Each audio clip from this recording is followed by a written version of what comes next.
Паричната награда од 5000 денари не го решава недостатокот на работници во текстилниот сектор.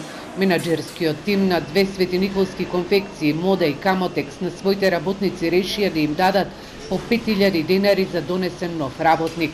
Ангел Димитров, менаџер на Мода, вели дека има заинтересирано работници, но станува збор за работна сила која не е квалификувана за шиење на машина.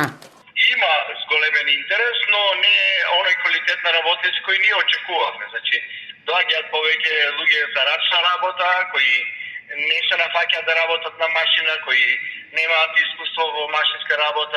Димитров вели дека проблемот со недостиг на работна рака ќе го решаваат на покреативен начин.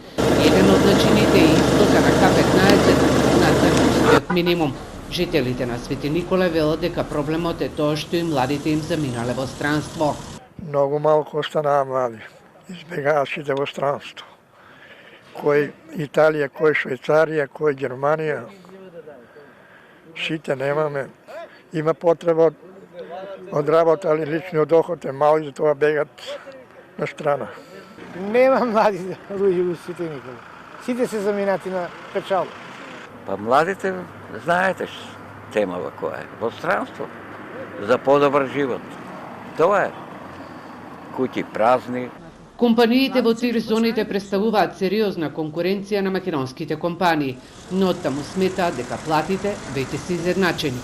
Македонските текстилни работници се со просечна старост од околу 50 години, а во Опчеполскиот регион за речиси 19 години се иселиле околу 3500 граѓани.